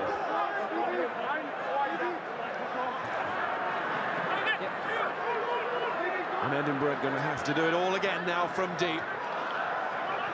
Look for those energy reserves of their own. There's Ford carrying forward, and then it's Laidlaw.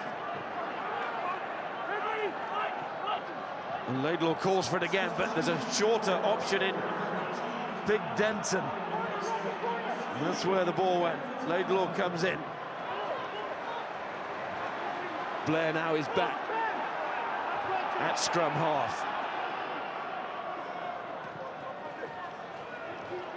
Ross Ford. Blair. Visser. Good ball again. Denton. Advantage offside. In goes Trimble. Referee's called an offside there. Edinburgh, of course, still look to play. They don't know any other way. Those hands were superb. Grant was involved, but he's one of many. Advantage over. Laidlaw, no advantage now. The penalty chance has gone, and just at that moment, the ball is lost, and here comes Ted Blanche. And this could be really cruel on Edinburgh, as Gilroy tries to go on the outside. This is Gilroy. What an important tackle that was. And it could have hurt as well. Trimble. Jones is in trouble once more on this ground, where he got injured in the Six Nations. But what an important tackle on Gilroy. He was nearly away. Here's Wallace. Ulster still might be away. Ferris, there's no injury now. And the flag is up on that far side. Edinburgh had the penalty, then they lost the ball just as advantage was over. Now Ferris is feeling it. And also feeling it on this near side is Jones, who took a terrible smack. But what a tackle that was on Gilroy. Well, the contrast in size of Edinburgh wingers worked for them. They needed all the pace of Lee Jones. And Gilroy, the smaller man, they needed him there. This is the offload in before. Wonderful play. But once again, Edinburgh cannot protect the ball. And Ulster from the breakdown, almost deadly. The inside ball, it goes loose. Great ball from Ter Blanche. Gilroy, you think it's another monster moment. Try saving stuff. And then a minute later, Ferris is going hell for leather, and big man Visser carries him into touch. A great tackle, Visser too. Jones has got himself back on the field. One by Cox, up from Blair. Here comes Trimble. Look at that, both players flying in, Trimble and Visser. There's an offside there. Forward. Trimble looks across and wonders why another penalty has gone against him. In front of the ball, and I think he knew it. That was a fine kick. Pienaar-esque in its box kick accuracy there.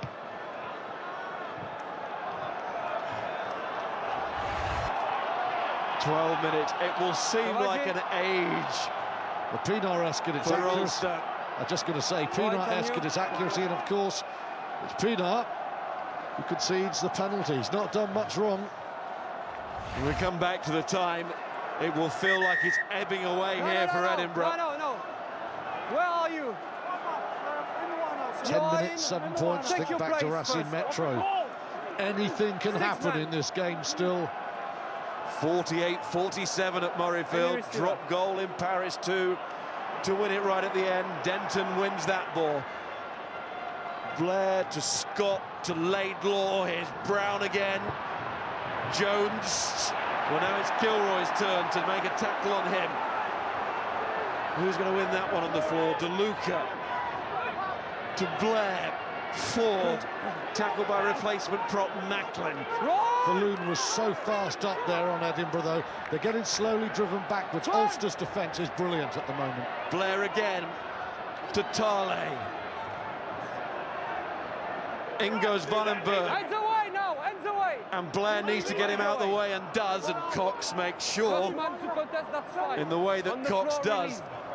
That's Brown to Laidlaw. That's Visser, looks for the handoff. Oh, somehow he got the ball on. It's another handling error, just when it was moving again. But young Matt Scott, it was difficult, it was tight. But these are the chances that Edinburgh have to take. They are running out of time. Well, they've done so much so well. When they go left to right, it's the quality of the Ulster defence. But Visser gets outside his man. The offload there, you've got to take that. It has to be said, there are a lot of white shirts coming across. It's one of those moments, you can look at it from a certain angle and say there's an overlap, but Ulster are coming across in force. Jim Thompson's come on. Lee Jones has gone off. Yeah, I know there are a lot of Ulster players coming across there, but Denton can shift, can't he? And he shifts with weight as well. Yeah. But the point is, every time they just find a way past this ultra-tough Ulster defence, they blow it. They blow it. They are doing so much of the work, but right now, Ulster fans, they sniff that the next step from New Lansdowne Road is old-fashioned Twickenham. Having turned the old Lansdowne Road into Ravenhill for a day back in '99, these fans are trying to do it again here. And Edinburgh talked about the inspiration they got from their fans in the quarter-final at Murrayfield and how it just drove them on in those final stages to finish the job. Is that going to be a crucial interjection there from the Ulster fans, as those players must have felt that? We close the gap.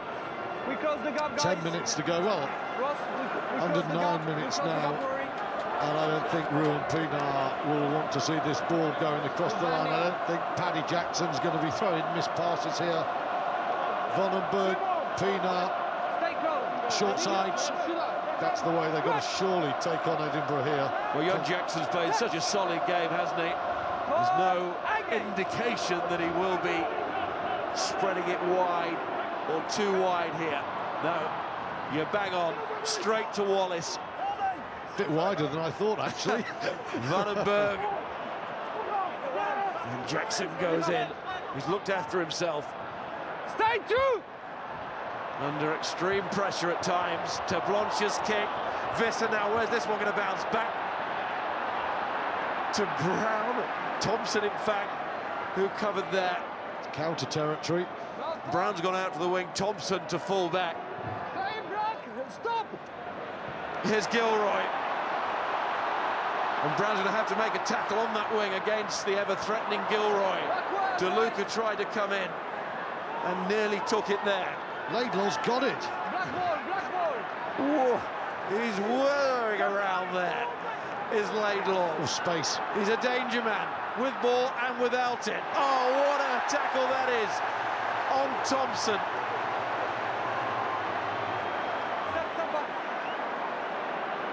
Blair to Gilchrist. Was caved with the tackle, and there he is again on Jacobson. Push. Blair to Ford. And this has now officially become an epic, because we have the finish to match the first 3 quarters of the game. Laidlaw kicks. How does he stay so composed, Stay wide. having put himself about in this physical way that he has? The diminutive fly half. Oh, Tarley's dropped another. Edinburgh are not going to win this match if they keep dropping the ball. Well, Ulster's defence is forcing them backwards, but Edinburgh are not helping themselves. They have done so much, so well. Another example of just how committed and inspired they've been. Ruan Pienaar gets it sneak by Laidlaw, but just when you think they've got a bit of space and something's on, Talai goes and fumbles it. This is Darren Cave, that's a magnificent tackle there.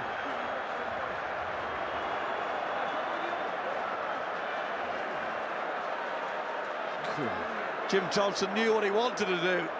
Cave never gave him the opportunity. Up like a flash. Yeah, 20 seconds later he was pulling down Alan Jacobson, wasn't he? Huge defensive effort. Well, Dyak is on for Ulster. It is Falloon who's gone off. There is Willie Falloon, heads to Connacht next season. Robbie Dyak, the man who was warming up at half-time, but Ferris has certainly stayed warm himself. But Ulster far from safe yet. 6 minutes to go. And that tantalising gap of 7 points. Pienaar puts into the scrum. Forward goes that scrum. They're looking for the penalty and they've got it. This might make it safe. Pienaar with a slow walk to the ball knows that his forwards are set up. The easiest one of the lot in terms of where the ball is on the field, but inside the head, it won't be. Can Pienaar stay in the zone? Do you know what? I think it might just be straightforward for Ruan Pienaar, and that's a mark of the way he's played. The forwards bludgeoning at the scrum.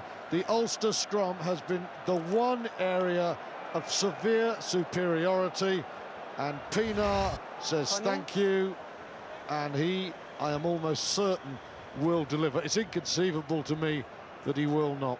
There is no evidence thus far in this game to suggest that Pienaar won't get this.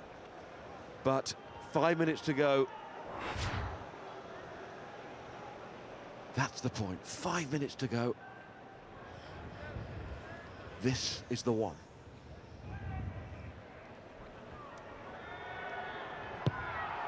This is the one that could send Ulster to the final at Twickenham. Pienaar has been their man. Pienaar has been the man. Collective expertise in the scrum, but this has been Pienaar's day. And there he is again, the scrum half. Vandenberg to Gilroy. And as brave and as excellent Edinburgh have been at times, they haven't found the finish. Ulster have spent the majority of this second half inside the Edinburgh half, but still do Edinburgh have something to say? Tale, if they have, it has to be now. Thompson to Laidlaw. Visser is going through. But across comes Terblanche.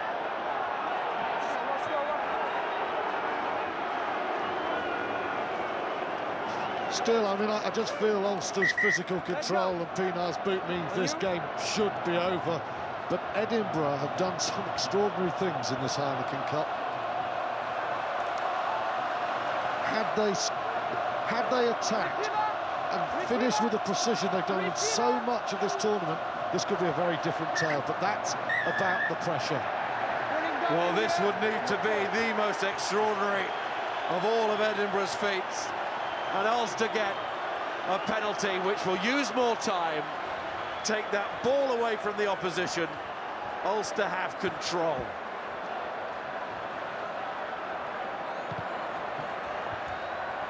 Beaten Edinburgh so well on the occasions of their meetings this season in the league, but this was always going to be different in the way that it felt, in the way that Edinburgh approached it. But in the end, it looks like it's not going to be enough. It's been very brave from Edinburgh. They've played some great rugby. They've really made Ulster look mortal compared to how they played at Munster. But the man behind the scrum Ruben Pienaar has made all the difference, and today, with this huge atmosphere here in Dublin, it's the South African who now plays for Ulster, Ruben Pienaar, who has to be the Heineken Cup semi-final man of the match. The goal kicking has been brutally accurate. His tactical play has just wonderful. Lots of changes being made. Stevens has come on, and McAllister for Ulster. See him on the field now. Turnbull, Gilding was already on. Trainers on now for Edinburgh. But all it means for the crowd is a chance to give their best to the likes of Court, who's gone, and Ferris. Ferris responds to the flag waving Ulster fans. Just over 2 minutes, and Edinburgh need 2 scores. But they have a penalty snatched away by Cox. Cox has been excellent, hasn't he? Excellent indeed. But it looks like excellence in defeat as the ball is turned over. Pienaar's got it. The call from Trimble to chase after that. It's bouncing back to Trimble. Oh, that is great from both players. As DeLuca went in. And now it's Scott. But it doesn't go to Thompson. And here's Dyack.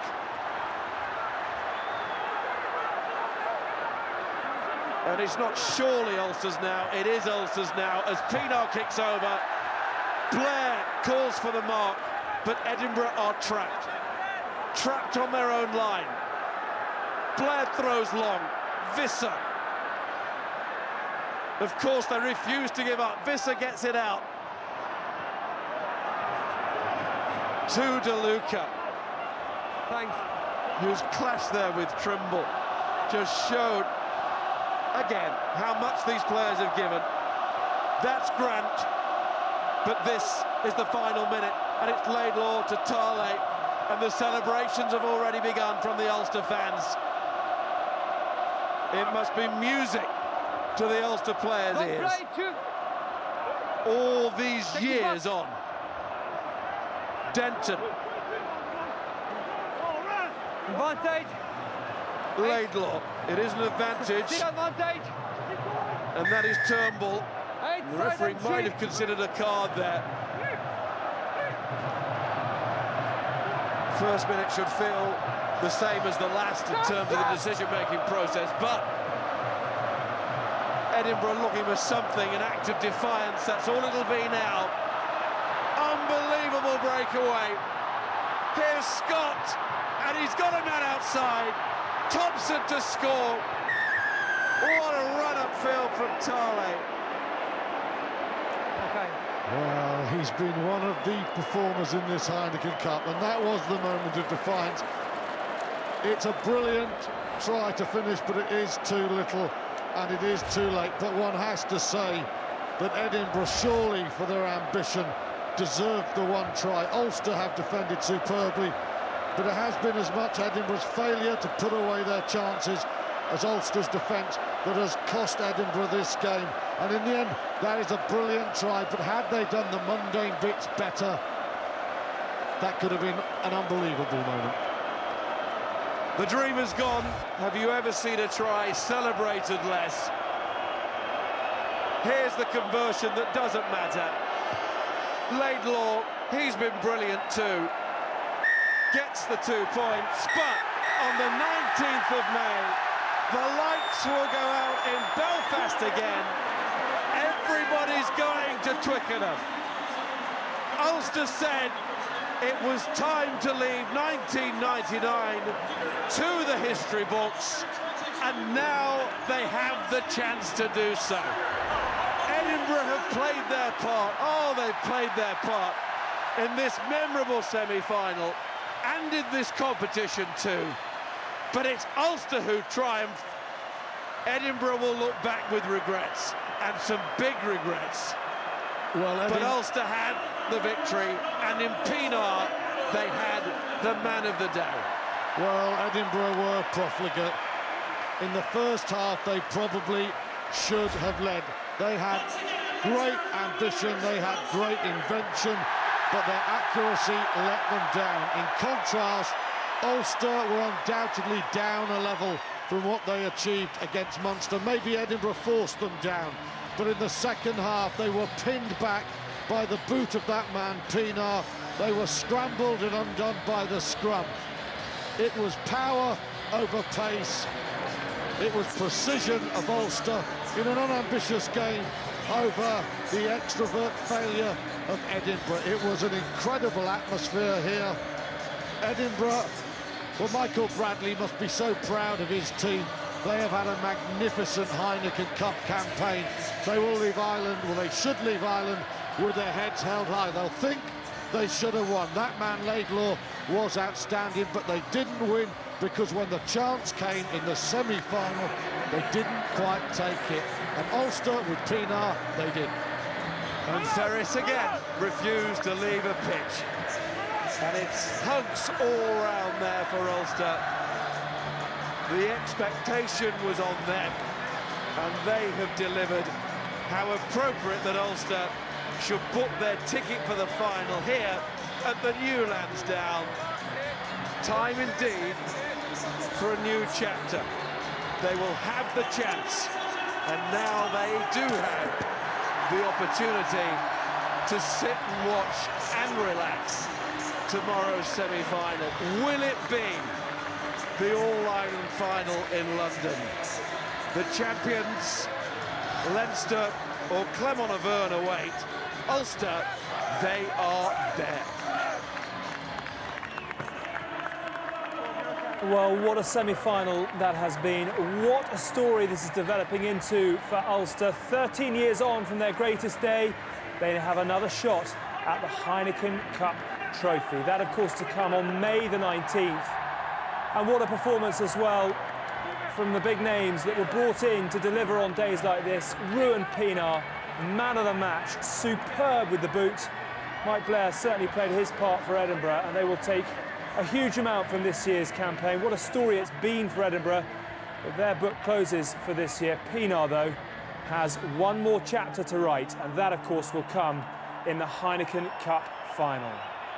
Ulster are there, and as is their wont, every single one of their fans has stood up to acclaim the side that is now gathering just beneath us. And I have to say, they look absolutely exhausted. Tyrone, Ulster are there, and really, that's all that matters. They sorted it out at half-time. They came out and they got a lot more structure into their game. They starved Edinburgh of possession. They got down, they put pressure on down in the Edinburgh territory, and they eventually squeezed points out of them. But I've got to say, Edinburgh had a huge number of opportunities and didn't help themselves with the handling errors. And particularly, there was also that one line-out which went awry, which gave a penalty to Ulster and let them move 7 points ahead. But Brian McLaughlin, he's moving away. He's moving on from this job. Decision even more questionable now, doesn't it? He has delivered them to the Heineken Cup final. Well, I think it's you can react one of two ways. You can either be incredibly disappointed at that and it deflates you, or it can be a galvanising factor. And I think the players absolutely want to send him off with a Heineken Cup victory. But they came through in the end, and I think that the strength, particularly the set piece, they returned to the set piece in the second half. Far more line-outs, scrums, they had the upper hand really for the whole game. And they just squeezed Edinburgh and forced knockouts. Absolutely. It was Ulster, really. I mean, both sides, we plenty to discuss at half-time, but it was Ulster that seemed to get it right in the second 40. Edinburgh started the second half pretty well, got to within a point, and then their accuracy just deserted them. Two crucial line-outs. One Rennie caught and then spilled as he was on his way down. And then, having survived on their own line, defensively huge, they got away. And Ross Ford, as an international hooker, sort of an inexplicable hooker, an inexplicable throw to his scrum half, Mike Blair, who stood a yard on his own side. So it was a tough call, and from there, Tyrone, the right word there is they did get squeezed by Ulster. Scotty, for Scottish rugby fans, it's a horribly familiar feeling, this, isn't it? It is, and yes, we have to go on about the brave performance, and it is a high-octane, high-risk strategy game that cost Edinburgh ultimately. Look at the multi-phases of possession they went through. 16 handling errors tells its own story, and yet even on the final play of the game, they go upfield and open up a defence such as Ulster's and score a try that might have, had not that man there, Pinar, slotted over the penalties, forced the game into a 19-all game. And that's how Edinburgh have played throughout the season. Remember, they are second from bottom in the domestic league. Their Heineken Cup run got to the semi-final. They played some outstanding rugby. And hopefully from an Edinburgh perspective, this is a tipping point for Edinburgh rugby and indeed for Glasgow rugby, who are in the playoffs or heading towards playoffs in the Rabo Direct Pro 12. But hopefully that will bring the fans out, because you've seen in Ulster that the fans, I think, really helped engage in an atmosphere that it was a wonderful celebration of Heineken Cup rugby. That was a brilliant semi-final, full of guile, full of whim, full of brilliance all round. And, you know, Stefan Terreblanche, well, he's had an incredible career, hasn't he? Exactly. He was still there. But it has been an incredible journey for Brian McLaughlin's team. The good old days of Ravenhill are back, and, well, the Ulster support are going to go to London. I think the key thing is as well, you know, the foreigners that have come into Ulster in exactly the same way as those that joined Munster and Leinster, they've bought into the culture. You can see what it means to them. They are playing. I can remember some of these foreigners come across saying they never thought they could generate the same passion playing for a team, other than the one maybe they came from in South Africa. They've bought into it. But I think also a special mention for some of the homegrown talent. I mean, Declan Fitzpatrick came in to tight head prop and absolutely did a job in the scrum. They then brought in Adam Macklin, a young local lad, again, just carried it on a little bit more. So there's a great balance between the foreigners who are leaders in the team and also the young boys who are stepping up to the plate. Paddy Jackson as well. I mean, no real fireworks today, but would you start him in the final off the back of this? It's a tough call. I think it's a tough call because he had an opportunity down here in the second half where he could have put Edinburgh to bed. And I know he's a young man and he'll learn from it. What I say, it's not a done deal. He was safe. What do you want in the final? I'm just going to butt in because we're going to hear from the man of the match. Ruan Pienaar is ready to talk to Miles. Yes, he is. An amazing game, Ruan. What on earth was going through your mind with that final kick, the one that would sort of make it safe? In a way, it was the easiest of the lot where it was on the field, but mentally? Yeah, no, it was tough. I knew against Munster, right at the end, I missed a similar kick, and they were still in the game at the end there, so it was important for me to get that one, and thankfully it went over, and I just want to give God all the glory, and he's been great for us during the season. The try from Pedri Vandenberg. Now, it will be a controversial moment. Did the ball come out of the scrum or not? What was your view? Yeah, I mean, it's difficult to call that one. Obviously, the ref let that one go our way, and Perry finished it well.